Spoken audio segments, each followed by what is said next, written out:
Hi book buddies, Jean Reidy here, coming to you from my sometimes sort of serious, sometimes sort of silly office where I write picture books. One of my most favorite things to do, just like visiting with all of you. And I'm so excited to be with you all today because you are my people. You are the entire reason I write books. You are just that important to me, which is why I'm really excited to introduce you to my latest book, Sylvie. Sylvie is a story about courage. It's a story about community. It's a story about friendship. It's a story about one small spider with a big, bold heart. Now, raise your hand if you're afraid of spiders. Raise your hand if you're not. Raise your hand if you've always wanted a spider for a friend. Well, I hope that by the end of our story today, you'll all be friends with Sylvie. So let's read, shall we? Sylvie, written by me, Jean Reidy, illustrated by the amazing Lucy Ruth Cummins.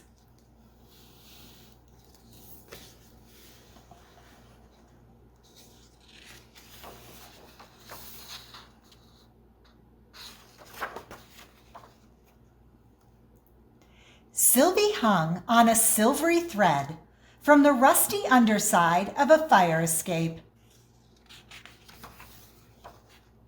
And though it was dark and damp and disturbingly close to the dumpster, that hideout was home to Sylvie because, you see, not everyone appreciates a spider who calls attention to herself. Plus, while well hidden, Sylvie could watch over her people. The promising painter with the perfect palette, the proper little lady with the china teapot, the mindful young man working on a plan, and the brave girl with the exceptionally brave tortoise. Day and night, night and day, looking with a longing at that crew in plain view, Sylvie made sure that everything and everyone on every floor were just so. But lately, that teapot sat well below brimming. That plan seemed rather bland. That paint sat with blue unused. And that tortoise, well, that tortoise's exceptional bravery seemed untested in his tank. Was just so just right?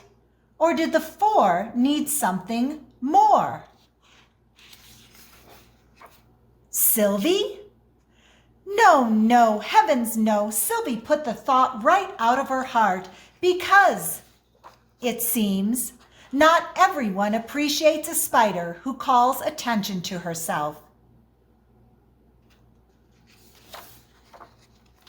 Then one day, just before tea time, the sun, that same sun that seldom saw the underside of the fire escape, streamed a single ray at just the right angle.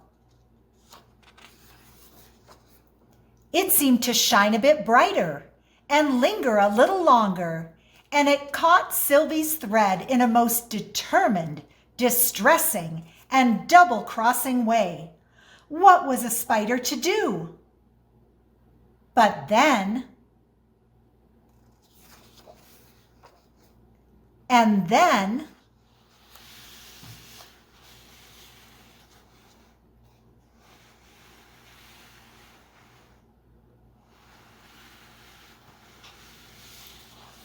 plain as day, from her perfect perspective, it came to her.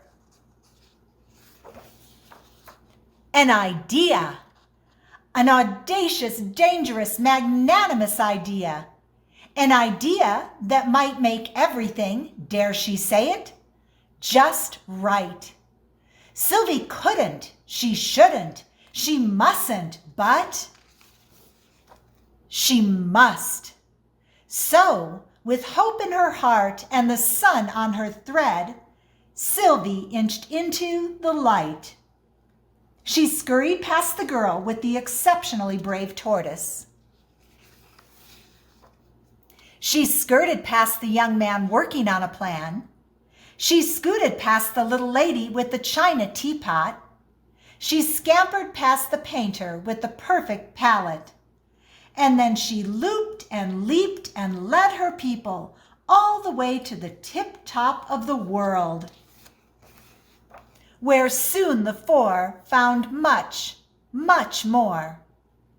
But Sylvie had stopped just short of the top, watching, wondering when, without proper warning, she was warmly welcomed.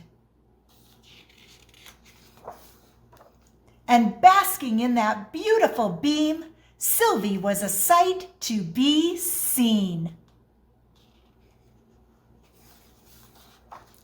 That's when that oh-so-savvy spider with more moxie than misgiving sashayed straight through the paints and onto the plan. And with a touch of inspiration, some blending brush strokes, and a heartfelt nod, everything and everyone came together just right. Because it's true that while not everyone appreciates a spider who calls attention to herself, grateful friends most certainly do. The end.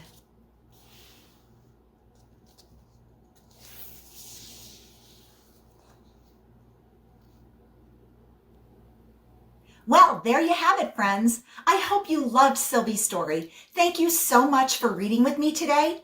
Remember to appreciate all things, great and small, eight-legged and otherwise. And always remember to have the courage to be a good friend. Happy reading!